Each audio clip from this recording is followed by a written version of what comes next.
Hey, we started a podcast. Yeah, Philly G, because they know who I be. The King of Kings. I'm back.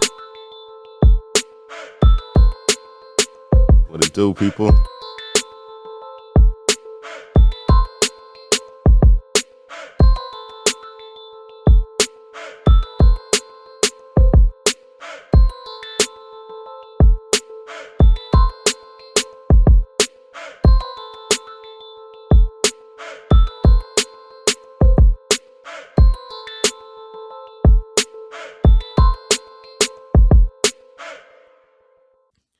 Hey, what's up? It's Sean Kizzy. You know who is he, aka Philly G, because they know who I be.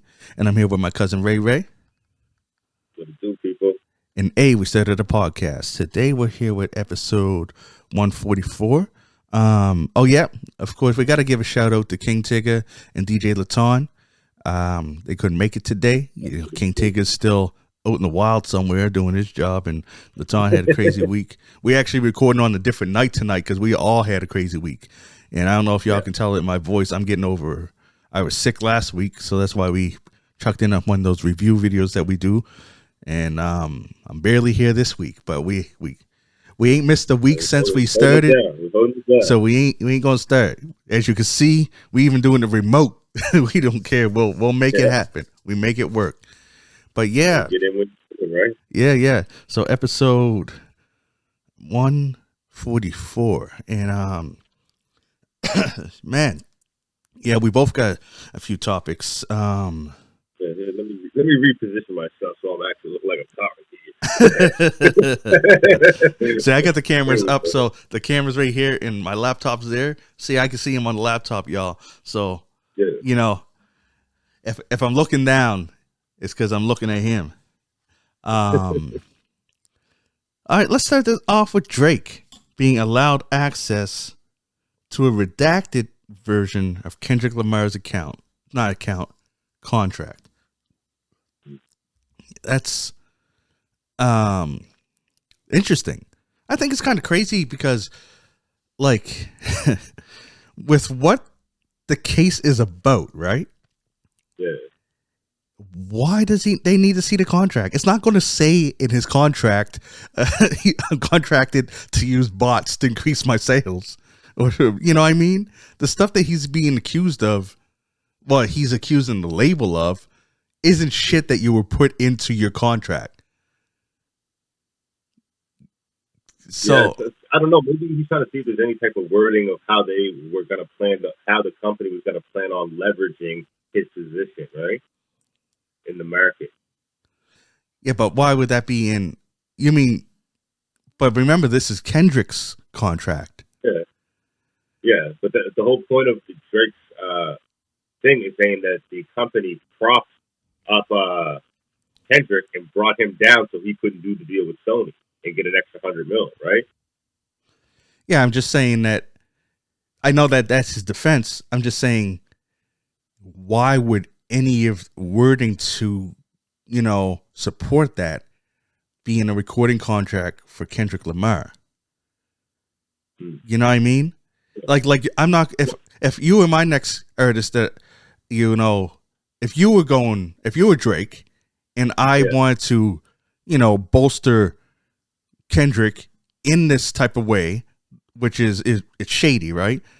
I wouldn't have it down on paper. Like, I'm not going to write in Kendrick's, I just don't even, I can't fathom what the wording in the contract would be. That would be, you know what I mean? I can't even think of what would be in Kendrick's contract that they could look at and say, yeah, see this? Well, it could be like some stuff saying that we were going to give you priority access to certain, like radio stations, or give you certain access to certain playlists or other things like that they have control of. You know what I mean? It could be things like that, right? It's saying we're going to give you a leg up over all of the other competition. Based on you signing with us, right? Because it was them trying to do a deal with Kendrick too, right? Yeah, but the thing is that those acts in themselves are supposed to be illegal, like giving access. Yeah. So that's why I'm saying, who would put illegal shit in a legal contract? Well, it might be. I don't. Well, see, I don't know where does the legal line lie, right? Is Like it the illegal radio to do stuff. It's to called a company? payola, Yeah, right? but is it illegal to do this to a company that you actually own? Because has it been looked into how much other like radio spins do these actual organizations actually own? Do they own any not record companies, but do they own any radio stations, or do they partner with any radio stations? I don't. Like, do they Yeah, have shares in I the don't radio know. stations? You know what I mean? There I could be just, some tricky wording like that in it. to me, it just is. I can't see that being in your contract that you're going to make me priority over other people. That just seems like something you know.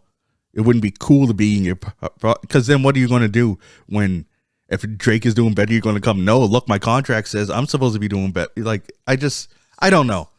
I haven't signed a recording contract. I'm just going based on what I think would make sense, like what you would put in a contract. And I just don't. Maybe Drake, I just thought of it, bro. Maybe Drake is actually trying to prove what he was saying in his song about how everybody gets a split of Kendrick's money. Maybe he's really trying to see what the contract says. That is something that would he's be in using there. it for fire. Yeah, he's using it for ammunition. And that makes sense. But that stuff might be redacted because that has nothing to. I don't know. Yeah, I think that they are seeing a redacted version, and they said it was like almost unreadable. You know what I mean? It's because I don't know. Like, yeah, it's going to be interesting, man. This case is getting more. It's getting more interesting every time stuff comes out. I just don't know. I'll say this much about it: if once he gets his contract in one of his next songs, if he starts talking about contract stuff about Kendrick, it's probably true. I see. On the other hand, I'm like, now I don't know, because now he could talk all kinds of lies, but everyone would say he did see it. It's probably true. And then what would the only way to prove that it's not true is for Kendrick to come out and show his actual contract, right? So it's a win-win. It's a win-win for Drake. He put himself in a win-win situation. Yeah, I know. Yeah, lose for Kendrick. The pettiness still goes on. Yeah, I know. I think, yeah. I guess we'll have to wait to see where it even goes. Because the thing is that even if he loses, if he sees Kendrick's contract, he gets to say it says whatever, because he could just put in a rhyme saying it says this. Yeah, I seen that it had proof of it, and we got to take his, because now he has actual proof. Hey, he did see the contract. Yeah, that's. That'd be crazy if that is his true motivation. What it also does is, as Drake continues to regain his popularity, if he sees that contract, he can go with other companies and be like, I know what you're offering, what companies are offering this guy. Y'all got to offer me a lot more. Oh, yeah, true that. I'm going to keep doing the numbers, you know what I mean? Yeah. It's another baseline image, right? Yeah, true that. That's... We'll see. If you know a guy, if you know a guy you work with, you're outperforming him, and you find out he's making a little bit more than you. Are you going to ask for a raise? True. His next album got to be fire, man, because his singles are not performing well at all. Yeah. Because guess who's taking over the charts now? Before, it was friggin' country music cock blocking Drake from going #1. Now it's freaking K-pop, cuz this a Netflix show, something K-pop Demon Hunters, I think that's what it's called. Okay. The soundtrack is lighting up the charts. I'm at work now, and K-pop is coming on the radio. I didn't hear none of it, man. It's like it's crazy. So, man, I think that's one trend. I hope Drake don't jump on the K-pop band. Yeah, that would be a wild thing. I think I wouldn't be mad if he did the country. Like, I think that Drake, he could do that. Like Extra Plug, like segue to him now. He put out a country album with Jelly Roll and a bunch of Morgan Wallen, I think, is on, like all the country guys that are killing shit right now. I haven't heard it yet, but people have been saying it's a dope album. Yeah, unfortunately, unfortunately, at this time, I don't think Drake can go to do anything other than rap right now. I think he should. I think he should. People want him to rap now. Yeah. Could you imagine what they'll say if he did put out a country song? They can't beat him so bad, he made him go to country. That is true. You see that? You see what people are saying about MGK? He put a whole boy band. And MGK's like, but he's like leading, and he's like a top artist in all of those genres he goes into, right? But people don't notice that about him. They just look at him like, look what they did to him. Yeah. Put up all his tattoos. Yeah. Oh man, that song is so bad. I think it's on it was on the radio too. Around here. That's crazy. I don't know, man. I don't even know what to say no more about Drake. Except I'm kind of getting tired of them, man. Like, when's the I think we talked about this before. It's like the next wave of hip hop just ain't hitting enough. That's why we keep talking about Drake is like 2 generations ago almost, ain't he? Yeah. Man. Yeah, he's been around for a while now. And he's still consistent. He's still going. Oh, yeah. Yep. And he's building up a lot of anticipation for that Iceman project. Yeah, I hear that. I'm actually tired of it. Because I want to hear the album. I'm tired of teasing. Like, it feels too much?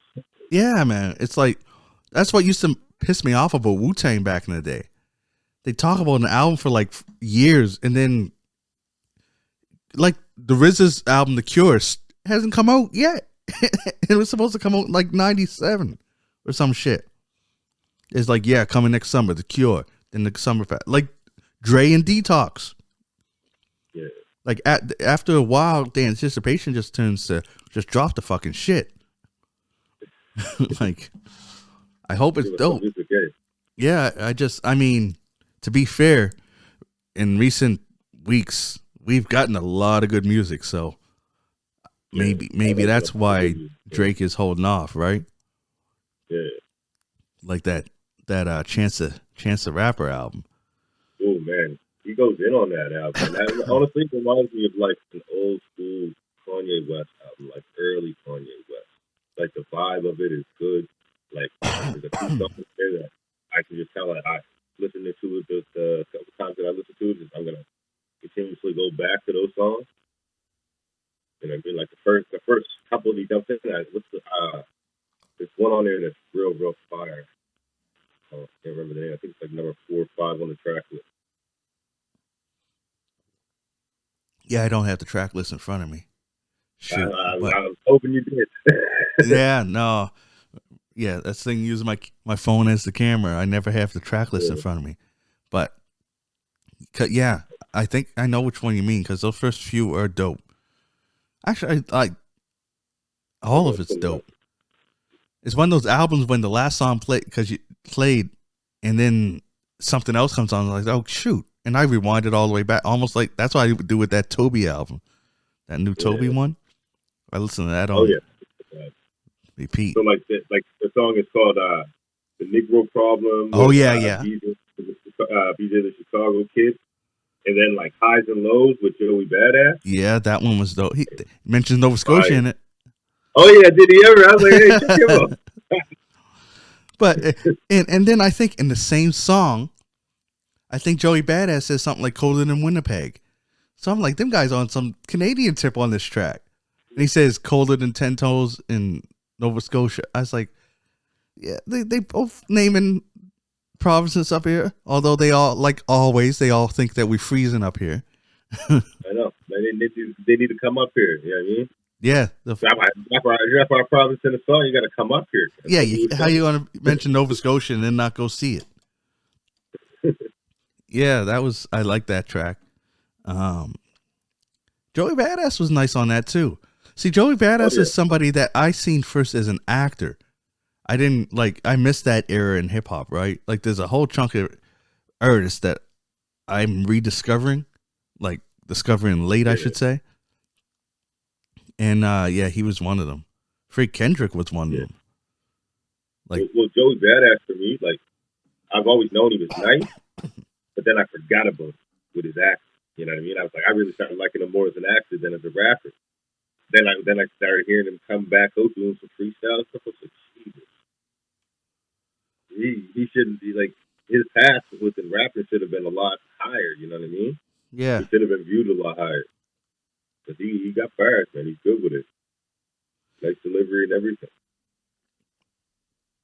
definitely. Yeah, I'm a fan of him. What else did we have? Oh yeah. Since we're talking about Drake, may as well bring up the chain thing you were telling me about. Yeah. Hey, people are calling cap on the chain. They're saying it ain't the chain. And But Suge they're saying Knight, it is a death row chain, Yeah. right? Like, here's the thing: you got the jeweler who's selling all these who's luxury items and stuff, who's authenticating them, who's selling it. He's saying it is. But then you have Suge Knight saying that ain't Tupac's chain. A couple other people are saying that. I mean, Suge Knight has come out and said some wild stuff before that was proven inaccurate, right? So we gotta keep reminding ourselves on that. We don't know who the jeweler is.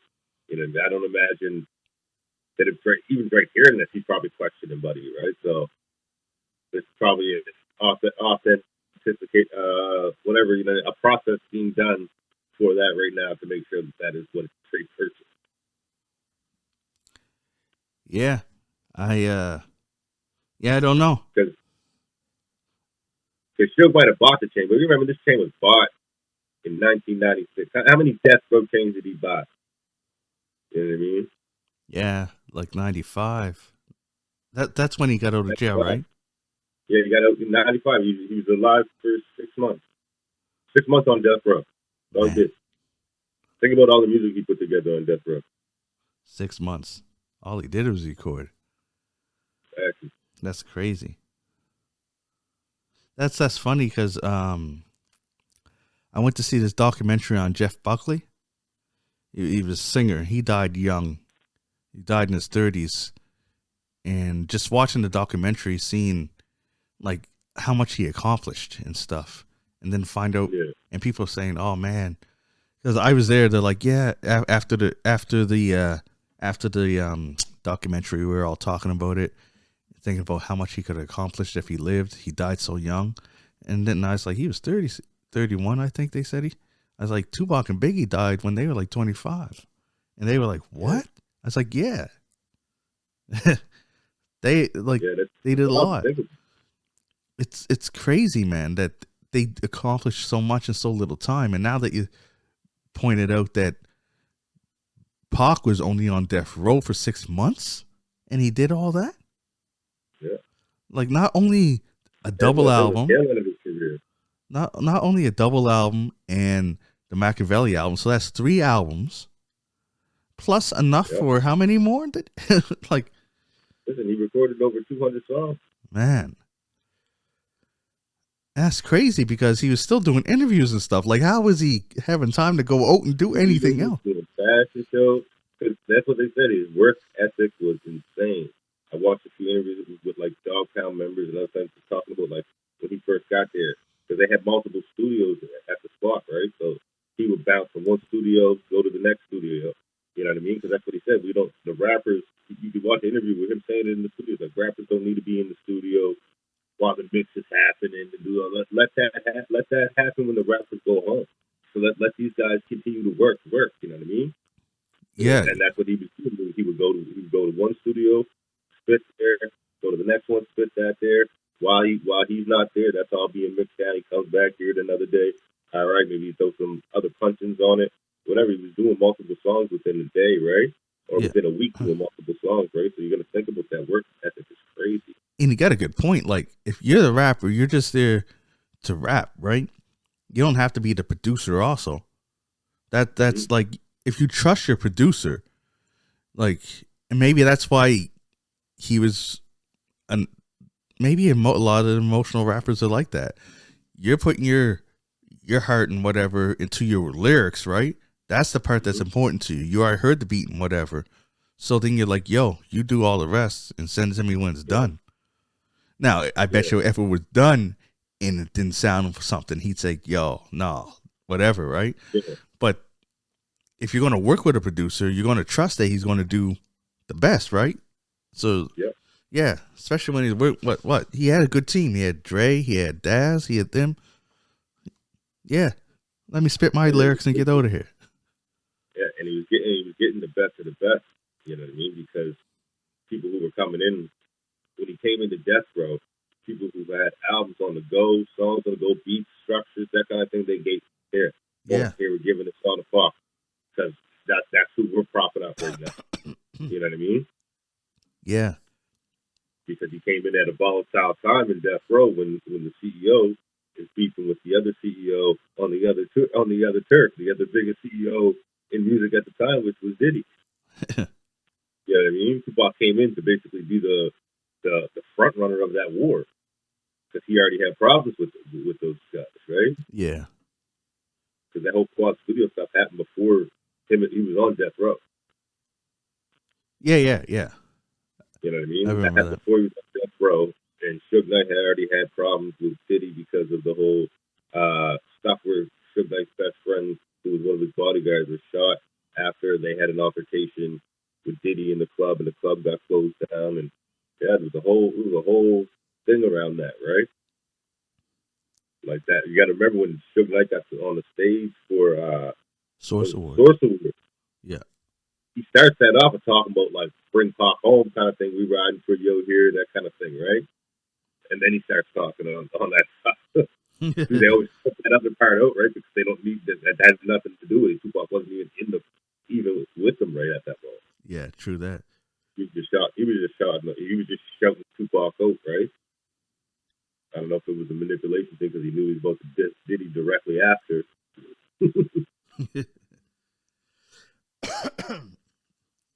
Yeah, man. Well, speaking of the West Coast, Snoop Dogg getting blasted for being uncomfortable from the same-sex relationship in Buzz Lightyear. It all stems from what he said is that he took his grandkids to go see the movie and found out that there was a lesbian couple that had kids, and apparently one of Snoop's grandkids said, "How they got kids? How can a woman and a woman both have kids together?" And he's like, he got upset because he's like, "How do you answer that?" Honestly, easy way to answer that, they adopted it. That's like, it's adoption. Like it's I mean, it's not as deep come as on, dog. love you, Snoop, but you know better than that. yeah. There's a guy that talks about preaching the truth and the reality to people, and you know, that's his whole MO, right? You know what I mean? Like, why can't you just say that they do? Yeah, that's like an easy answer. You don't even have to get into it. People are in a relationship, they're in love. Like, that's what it is. Yeah, you don't have to go into deep detail with somebody who doesn't understand what that actually means. Yeah, exactly. You don't have to get into the sexual aspect and how sexually it couldn't happen. No. Yeah, it's adopted. They don't know what a heterosexual relationship is. They just know mom and dad. Yeah. Or grandma. Yeah. They don't understand what it is, the intricacies of it. So why make them understand something else as well, just other than the truth? Yes. And I hate how two people who are in love, who are parents, adopted it. And I hate how he added that, man, they're putting this everywhere. Like, I just hate that statement because to me, when they say that, it's almost like how when like certain people in the United States get mad at DEI. Oh, DEI is everywhere. Nah, man. Like, it's not that they're shoehorning stuff in. This is a reality. There are lesbian couples with kids that exist, probably more than people think. It's not, they're not putting it in there because it's just that to reflect reality, you have to be diverse. You know what I mean? To not have it in the movie is to almost act like it's not normal. Yeah. You know what I mean? You got to normalize things that are normal in life. In same-sex marriages, relationships, it's normal. It's a part of life. Yeah. It's not like life doesn't. You know what I mean? Like life exists. We want to talk about all aspects of life. We want to be respectful of all all aspects of life. Don't Treat like everybody fairly. the only time I don't like it when they do that is when they over sexualize the characters, because I find in like some TV shows, like for instance, like if there's a married couple and it's a man and a woman, they're just find out that they're married and whatever. But if it's like a man and a man and a female, it's like they have to continually have them doing affectionate stuff like kissing and stuff, just so that we have to. It's like they have to keep reminding us that they're together. You know what I mean? It's like they like. I feel like they do it more than they do with heterosexuals. Not all the time. I'm just saying that I've seen some shows where it's like that, where it's like, oh, but it's like every few episodes they have to remind us, oh, we're gay. It's like, yeah, well, it's not normalized if you have to keep putting it out in their face, right? They can be that without you having to have them kiss all the time as a kind of a reminder. You know what I mean? Yeah. No, I think I know what you're saying. I don't know if I necessarily notice it the same way as that. We might be watching some of the different programs because some of the programs I've been watching, it's like there always has to be man and female sex scene in every show, every episode, and things like that.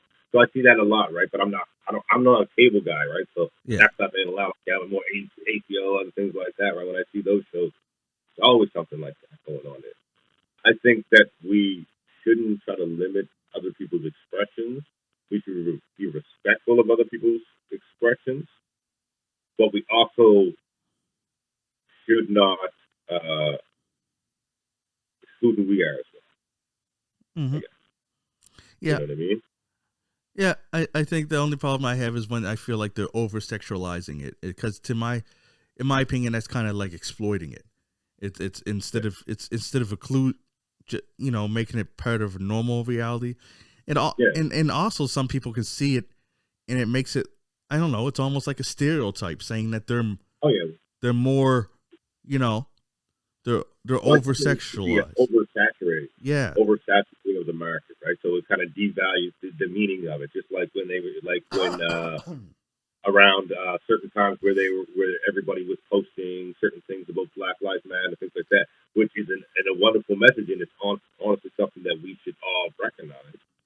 But when it's every single where and every company's buying into it, but if we know that your diversity program does not reflect things that you're saying out here in these marches or the things that you're putting out here in your social media campaigns, it looks fake and it devalues things, right? Yeah. Yeah. Same as we know that when you see rainbow flags on certain businesses that don't have any people of those demographics in their employment basis, right? It's like, what do you guys do? Is this just all for PR?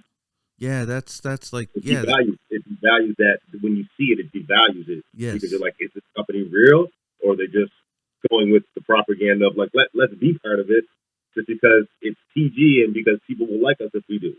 Yeah, like there's a certain way to make, like you said, be real. It doesn't seem authentic if you push it a certain way. It doesn't seem like you're doing these things to include people. It's like you're doing it because you think it's a good look, rather than if Black Lives Matter in your company, you got 30 employees and only 3 Black people. Does it really matter? Yeah. Does it really matter? That's why you're gonna bring this flag on your business, and you have one person in your business out of a staff of 10 or 15. Does it really matter? True that, man. To you in your business? I don't know. Yeah. That's like those places that like. That's why I don't like black themed things during like, African. What's it called? Black History Month. It's like you'll change things. Oh, we only important in February. Like nowhere else you'll have anything to cater to them. It's like there's a way to like normalize it and then spotlight it at certain times. But if you only push it at a certain time, it seems like you're just doing it to look like you're doing it rather than to do it because that's how you feel. Yeah, exactly. Represent Black Excellence 365. Yeah. Like that's why it shouldn't be Black History Month. no, you should teach Black history all throughout the year, but you can highlight stuff during that month. But to just have it only that month and then forget about it the rest of the year, that's just nah. Yeah, well, that's people who aren't doing their part. Yeah, I mean, they focus on their history, right? Yeah. Because it goes on all sides. People of our color and people who are not of our color not recognizing it more than once 1 month. Yeah, man. But yeah, we got to get off this soapbox because we just went on a soapbox of you know what really grinds my gears. What else is going on up in the hip hop scene? I know we've seen there was some new music that came up from other folks as well. I didn't get a chance to check it over. Did you get a chance to check any of those? No, well, the album I want to talk about is that Ghostface album, but we're waiting to hear that together. We're going to have a special episode where me, you, Laton, and hopefully King Tigger sit down, and we're going to listen to the album and review each song as we hear them real time, first time we ever heard the songs, and give our honest opinion. And the reason why I want to do that, because I want it to be the first time we hear it, because I'm going to listen to the album more, and I'm sure if you guys like it, you'll listen to it more. Because then I want to check in like maybe a few months later to see if those first reactions is still how we feel. Yeah. So, yeah. So that's just to say to the audience out there, I know as a Wu-Tang fan, you thought I was going to come up here and talk about the Ghostface album. Nope, I haven't heard it yet. And that's why I haven't heard it yet. I'm dying to. But for the sake of the podcast, we made a deal, so I'm waiting. But, yeah, we didn't talk about Toby's album because I wanted to talk about it last week, but we were sick. But that album's actually older than I thought. It came out in July, or it might have been June. I get the 2 J months mixed up. There we go. I had to move the thing. You told me this whole time. I didn't know my background was backwards. I didn't even notice. See, because I was looking for like, wait a minute. Anyways, did you listen to the Toby album? No, I didn't get a chance to check that out other than what you were playing up the host that day. The crazy thing is that the first album the one that got he won the Juno. The one he won the Juno for. I got like Kendrick vibes from him. I was like, he was like a Canadian Kendrick Lamar. On this one, he sounds more like Anderson .Paak in a lot of songs. Like his range is crazy, and he sings a lot more in this one. And Cuz can sing. But the song that everybody out there should go listen to is "What's Driving You." That song, I don't know.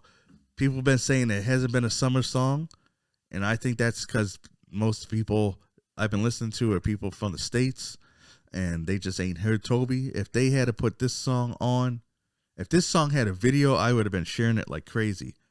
It's crazy. Got Julie Black and Socrates on the hook. As soon as you hear the beat, you know it's a Socrates beat. I didn't check it. Maybe it's not. Yeah. If it isn't a Socrates beat, they catered it to him because he was going to be on the track because it sounds like a Socrates beat. No, that's the one you played that up the host, didn't you? Yeah, man. Yeah, I remember hearing that now. That was a dope track. That is, man. I shared it on Facebook because I was like, man, people got to hear this song. What's Driving You? Yeah, it's crazy. But what other new music? Oh, yeah. Offset. Huh? Didn't Tiana Taylor drop a new project too? Oh, yo. She did. Did you hear it? No, I didn't get a chance to hear it yet, but I remember seeing that. That's a King Tigger album because he likes that sexy music. It's a good album. Yeah. It's a good album. Most of it's all like sensual stuff and like love stuff. It's really dope, man.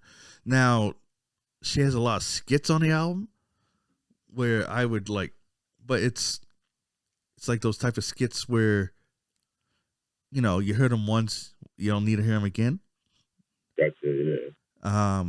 But man, every track is dope. She got Tyler on the album. Okay. And it's a dope song. Yeah. Her album's dope. Go check that out. If you like R&B, you like slow sensual music, you'll like that one. Offset, another album out. Um, Kiara, Yeah. I forget what it's called. Anyways, it's good. It's vibe music, but he can spit. He's a better rapper than I thought he was because he sounds a lot better on this than the past albums. And he actually is saying he got some lyrics on some stuff. Shoot, he had this real crazy line. I can't remember what it was. Sounds like I got all kinds of music to catch up to. Oh yeah, Chance the Rapper, like we always spoke on him. Yeah, like I haven't even gotten to listen to Raekwon's album as much. Like I usually listen to a lot because there's so many albums that came out. Like, man, what was I listening to? No, I actually put Raekwon on again today. But yeah, Toby, Tiana Taylor, Offset, Chance the Rapper, and even X the Plug. Is that his name? X the Plug? Yeah, Big X the Plug. Big X the Plug. Yeah, he put out a country album that I'm hearing stuff about that I want to go check. Yeah. So, man, it's like It's got some good music, and that's one of the things I'm wondering right now is because he's actually booked to be one of the people playing for the Magnetic World, right? Yeah, I heard that. Magnetic World, yeah. But I also did just hear that he just got released off gun and drug charges, right? So we all know, if you're from Nova Scotia, you know we've been to many shows hoping that the artist was going to show, and they're detained somewhere at the border because Canada just wasn't having it because they had a record and other things like that. Like I think Game got detained here. A few other artists weren't able to make it over here. I know that Freeway wasn't able to make it here at one point. Now, was he found guilty? Well, no, he wasn't found guilty. Like, what he's just up on the charge. He just got released from the charge. So that might have something to do with where it's not actually like a conviction kind of thing. Yeah, he's not fully charged, right? Or not fully charged, but he's not sentenced or anything. You know what I mean? Shoot. Found guilty. So, but he's not convicted, but the case is still open, right? Yeah, it's an open case, yeah. So that might, I guess we'll find out. Yeah. We're going to find out. Yeah, so stay tuned. Wait to hear some updates on that.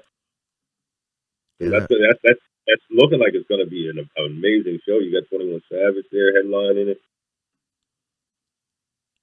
Yeah. Me and King Digger went to an amazing show on Sunday. With what was that? It was at Gus's Pub. We had Jake Mercer, Maya, dynamic duo, but they went separately. It was Turf and then Breezy Borden closed it out. We had and the Black Bandits were there, and DuPont. Okay, shout out to them too. DuPont. Okay, DuPont. Shout out to DuPont. Yeah, they all asked. Oh, and NDM. He's the one that set it off. All of them are going to be on the show soon. Yeah. I told them, yep, get them on. Shoot. I told King to go. Good vibe. What? Was a good show, like good vibes there. Oh yeah, man! Like all of them killed it. Like yeah, Maya keeps getting better every time. Like, and she's really good. Oh yeah, I saw video clips of her performance and stuff. It looked like she was doing a good job. Good presence on there. Oh yeah. Like, Black Bandits had very good presence too. Like everyone was dope. I also want to message just in case she hears it. I don't want to embarrass her, but me and Tyrone were talking. I said I'll mention it because we don't know what it was, but there was this one girl there. They had this plastic bag wrapped around her foot, like a garbage bag. And many times she didn't just walk, but she ran to the bathroom. And a few times there was an odor. He thinks it was a poop bag. I don't know what it was, but it was a weird, because I didn't think it would be a poop bag, because like, how does that conversation go? Because imagine me calling you up, yo, cuz let's go to the show, it's going to be tight, and you're like, yo man, I got this medical thing, I got a poop bag, and then me saying, that's fine, cuz come on down, poop bag and all. I just don't. Hey, yeah, well, I can't imagine anyone having that conversation with another person. They just go keep that under wraps. I don't. I don't it know. don't debilitate you that bad. And then because I seen her on the chair and had the leg up, like the leg. You know what? At first, I thought it was an ankle monitor, right? And she was just hiding so she didn't get her wet or something, right? Until I smelled something. That's when Tyrone said it was a poop bag. So I don't know. Maybe it was an ankle monitor. I usually see them things. Things usually are like on the stomach and that kind of thing, right? They usually not down that leg. I don't know what that is. I don't know. Maybe it was an ankle monitor, and we were partying with a fugitive. There was something in that bag that cut off the signal, so they couldn't tell where she was. I don't know. It was that was. I'll say she was distracting. Other than that, it was crazy. Oh, and someone told me, a friend of the show, she said that she told me two good things about the place. One I couldn't get. She said they make the best tacos there. Couldn't get them because the kitchen was closed down. And she said that the machines pay out. And Tyrone can tell you the machines paid out. He made a hell of a profit. I mean, nice guap, yeah. Guaporelli. Yeah. But he told me, don't let me go back in there. I was like, oh, okay. He's like, yeah. He's like, I touch and go. Don't lose everything. Oh, he made a pretty penny. It was a good night for him. Yeah. So, I want to bring up Roblox because this has been all over the internet. I forget dude's name. Anyways, there was a YouTuber. I'll try to remember and put his name on the screen right now because I think it was Shelp or something like that. Anyways, and what he did was pretend to be a minor and went into Roblox and was catching, pedophiles. And the authorities, apparently they made a bunch of arrests. He was like helping the police and stuff, right? And like Chris Hansen, To Catch a Predator, he was doing it. Yeah. Right?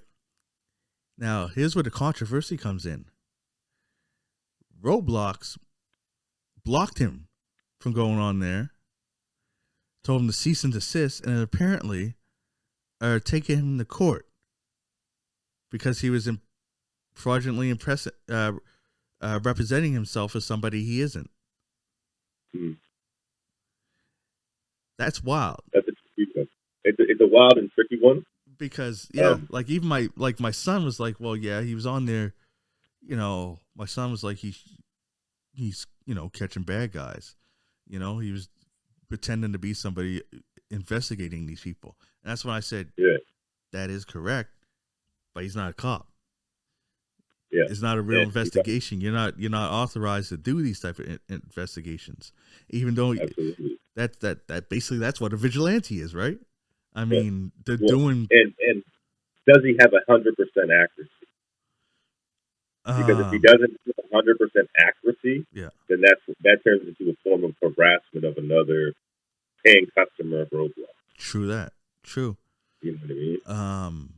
But here's the twist. Chris Hansen from To Catch a Predator found out about this and is now doing a documentary on it. Yeah. Oh, because there's definitely things that need to be exposed about that game. It's not the safest game for kids to play. It's something that you should definitely monitor. Yeah. Because anybody can go on there and there's chat functions and things like that. So that blew my mind when I realized that when my kids were playing it, that they had a chat function. So I was like, oh. So just like when I realized when he was PlayStation had its own chat. It's like, oh, so basically this is a form of social media. Yeah, right? Basically, yeah. Because you can contact other people from around the world and have conversations, probably share images, share video links. So this is a form of social media. So we have to monitor it like it is social media. Yeah. It's actually, it's been like that for a long time. Yeah. It's just that, like, excuse me. This is one where predators would go because it's kind of geared. It's like Minecraft, right? It's geared towards kids and stuff like that, and they know the kids are on there. That's it's crazy. Like, Yeah, it was the same thing with TikTok when it was originally Musically, right? Because it was primarily for around children users, right? And then even when it switched the name to TikTok, it was primarily children users until adults started doing more content on there and things like that, right? yeah, But it was definitely an area where it was a sketchy environment where people could literally have access to your kids. They're doing videos constantly in different areas. Some people not realizing they're identifying exactly where they're at. yeah. That's like I had to teach my kids early. Like when they're like, "Yeah, I'm playing the game with my friend, whatever. He's from this and whatnot." I was like, "You don't know that that guy is, or that person is this Mm. person, and they're from there. These people could be anyone. You don't know who anyone is when you're playing, Yeah, because on Xbox has that. Like it's just a chat function. Because the thing is that it can happen in any game. Imagine you're home, your kid, no school today, playing Call of Duty for an hour or two or whatever, just playing and whatever. You team up with other people. You have people on your team. All someone has to be is like, oh, we're working good together. Let's keep teaming up. And of course you join it. Like I play these yeah, games. If me and the squad is doing good, let's stay together. Then you're yeah. chatting with each other because you got your headsets on, whatever. You're having a chat, hitting it off, whatever. So then the next time you go back on to play the game, you'll probably see if they're on. Let's team up, Mm-hmm. whatever. And that's how these relationships can build. But you don't know who Yeah, you're building these relationships with. exactly. You know what I mean? It could be someone your own Catfishing is age. real, guys. Catfishing is real, guys. What? Catfishing is real. Yeah, yeah. Like, no, watch out for it. Watch for people that you're contacting, who you're communicating with. Yeah, you don't know what you're doing, and well, you Mm-hmm. know what you're doing, but you don't know who you're doing it with. Yeah, we ain't trying to scare y'all now, but Because be I vigilant. I remember one guy got me once. Like this is around when uh The Walking Dead first came out, right? And we were playing the game and stuff. He started talking about The Walking Dead. And he started telling me, "Oh yeah, my friend works on the set. He told me all this information. I thought I was getting insider stuff. That everything he said was cap. Because one, Yeah, he's like, yeah, the later, what was it? I don't even know why I believe it, but he's like, yeah, later the vampires show up and they're mad because they can't eat dead zombies, so now their food resources drying up and all. There ain't no fucking vampires in The Walking Dead. Never. Never. had you believe in the whole story, eh? Yeah, because I was because this is, and then later on I started reading the Walking Dead comics and I was like, this motherfucker just lying. But then again, maybe he wasn't. Maybe someone was lying to him and he really Yeah, thought it was true. And so, yeah, because that's a lot of lies start. They're like, oh yeah, yeah, my buddy told me this. And you're like, oh, because imagine if I went and told a bunch of people that story, right? Then they would have thought yeah. it was true. And yeah, it's crazy, man. People online will say whatever. Um, the last thing I got, two more things. I don't want to end on him, so I'll still his But first. let's run on something quick. Yeah, Little Nas X. Yeah, I don't know what's going on with him that night. He responded to it. I haven't had a chance to see his response, but he was looking wild. You know what's funny is that when I first seen it, he was walking down the street in his underwear, saying he's going to some party, whatever. I think he was high on something, right? Wasn't until later on to know that he took his underwear off and was No, I walking didn't hear about around that. buck. No, I Yeah, didn't hear about that. he was in jail for some time. They got him, but I know that they arrested him, but I didn't know that he went full nude. That's wild. that's crazy. You know what's But funny is that was he on something? He had to be on something, right? that's what they were saying. That's what they were saying. I didn't read the whole thing because I was, it's funny. I'm not a big Little Nas X fan. So I was reading it. It's like, I don't even really care. So I stopped reading because I Yeah, should have read. So I'd know more. But there was just so much that I was reading that was more secondhand and rumors. I was like, yeah, I want to know what's what because I don't want to get up here and be saying this. But yeah. that's when I found out he was naked. I know that was total true, but I was like, that's crazy. Yeah. That No, was it's a wild thing because like I've seen this two times in the last like year and a half where where like an artist will have some like either with mental health, whether it's drug addiction or some type of moment where they're out in the street going like this, and people were running up and clowning, taking pictures. You know, what I mean, trying to do pictures. The same thing that they did with Kodak Black. When Kodak Black was sitting in the street, I was about to yeah, say that, it's like help this man. This is not his regular behavior. Like, you know what I mean? Help this person. This is not what this is not regular behavior. As much as like it is. Lil Nas X is just I guess he's lucky he was in the neighborhood he was in. That could have went that could have went a hell of a lot different. Yeah. Same with Kodak. It could have been a whole lot different. You know what I mean? He's in the middle of the street with all his jewelry on, eating chicken. Oh yeah, true that. You know what I mean? Like, that could have been a bad situation. I'm not saying he's not about anything, but I'm saying like that could have been a bad situation for anybody. Yeah.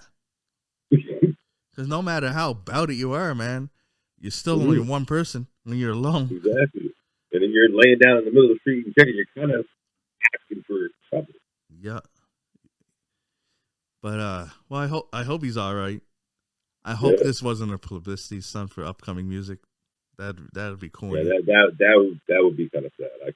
I wouldn't because you have people, because it's kind of drawing people on the whole mental health, the addiction piece. It's given like that whole kind of people are clowning certain groups, but also other people are concerned too, right? So it's touching on all that. I think that would be distasteful market.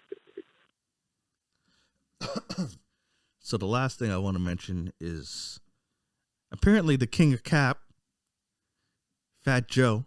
I don't know if we can call him the king of cap no more. I don't even know if we can call him Fat Joe no more. He ain't been fat in a while. Yeah, that's just Joe these days. Yeah. Anyways, he's saying that he has, or maybe he doesn't have them. He's saying that he did a whole album's worth of songs with Biggie that weren't released and they're out there somewhere. Biggie's old business partner, Lance Unrivera, I think he might even been his manager at one point. He called Cap on that. He said Biggie's manager? Or wasn't Puffy his manager? That was his producer. Yeah. But remember Undies Records? That was the label that Biggie and Un put together. Yeah. And there was big talk that was what Biggie was going to do, leave Bad Boy and just go to his own label, Unday. That's where Cameron came out of. Who else? Charlie Baltimore. Yeah. I think the Junior Mafia was on that label too. Okay, Little Kim would have been on it but she was. No, Little Kim was on it. What am I talking about? I think we on an episode up here had that conversation because a lot of people thought Little Kim was on Bad Boy, but she wasn't. She was on Undies. She was on and I think Little Caesar, that's another guy that would have been on. But I guess you can include both those guys with Junior Mafia. Yeah. Anyways, yeah, Biggie had his own label that he was going, and this was the guy he made the label with. And he says that he would have known if Biggie went out and did a full album with somebody else. Yeah, I can't see Biggie being a full album. I can definitely see him having some songs in the top because Fat Joe was around, man. Flow Joe was a really hot song at the time when Biggie was just coming up. It was like Party and Bullshit same time. Yeah. You know what I mean? Flow Joe was like almost like a number one track when it came out. You know what I mean? Pac was out, and that was like at the time when Pac and Biggie were kind of together at the time. You know what I mean? As Party and Bullshit came out, that kind of stuff, right? So, like, actually, I was watching the Rookies of the Year. I shout out to Fat Joe and Jadakiss for this show. They got a good show, but they had this guy on there who's like a documentary, like he was documenting all the films. Like he like directed the video for like Poison and all these other videos. Like he was that guy, and he was talking about like how he was there because Fat Joe was telling a story about about Pac when them guys pulling him up when they did the freestyle. You know, I got 7 Mac 11s. That whole freestyle that Biggie and Pac do together on the stage that we've heard for years. That Fat Joe was there. He was gonna say something. But Rakim, it was at a Rakim show, and Rakim confirmed it. He was like, I didn't have enough time to let him go on the mic, so they were going to give the mic to Fat Joe to go next. Oh, you shit. know what I mean? Okay. So it would have been Fat Joe, Tupac, and Biggie all on the stage together. But he was like, I was right there with them guys. You know what I mean? And he said, Rakim confirmed it, and the guy he was interviewing was there as well, right? So it was like, can we call him Cap on everything? He might throw an extra little sauce on stuff, but I think he exaggerates it like crazy. I think he exaggerates it like crazy. Did you see somebody reenact? Oh, that's hilarious. He joked about it. He said he was like, they got me looking like a careless thing. Yeah. Reenacted his old robbing everybody story. Oh yeah. I like that. I wish I knew what that comedy team was called so he could shout them out. Because I also seen them. The first one I seen was them reenacting a Mace story. Remember the one where the stepping on the kick? Yeah, Mace came in and he had new white shoes on, and seen that Diddy had new white shoes and whatever, and he stepped on the shoe by mistake. And Diddy said, okay. I know, he said, my bad. And he's like, oh, no problem, no problem. Then Diddy went outside, stepped in a bunch of dirt, came in and stepped right on Mace's shoes. It ain't that bad, bro. I've seen that type of stuff exactly happen. Like, oh. Because my first reaction, if you're an artist underneath me, you see I got white shoes on, you come, I'll just step on my sneaker. What is it, a power play? You trying to show me how you shit? What did he say? Oh, no. Mace said the moral of the story is that you got to realize that people just ain't trying to hear you say my bad. No one cares. My bad does not, it's not get an out of jail free card. You know, when we were younger, that was a step on the shoes. That was a flag on the play. That was who are you? What do you think? That could lead to all kinds of moments. Yeah. Excuse me. Cool. Yeah, that was crazy. They got a new one for a story where Ghostface was telling this story. And I heard the story Ghostface say it before because on Ghostface's first albums, he got a song with the Delphonics. It's this like R&B group. Yeah. And apparently he went to pick him up. And he somehow got into a shootout with somebody. He was shooting out the window with can you imagine getting into a shootout with Jagged Edge in the back seat? They did that in the TV series too. They showed that out, so that's a real story that happened, right? Yeah. They even played that out in the reenactment TV series that they did for. Oh yeah, that's where I seen it first. Yeah. Yeah. I was like, that's crazy. Yeah. The funniest ones though, and to the audience, if you get a chance to check out some of these AI videos, because some of them are real funny. They got ones reenacting old stories from ODB going into the studio. Yeah, those are pretty fun. Yeah, they're crazy. They're crazy. ODB, I'm surprised there aren't a whole lot of DMX ones yet, because the stories I heard about him were crazy. There probably will be. His stories have always been crazy. I heard some wild stories with him. Shout out to him. R.I.P. the legend. Yeah, man. Yeah, man. Anyways, that's it. All I got for this episode. Yeah. Yeah, thanks for joining us, people.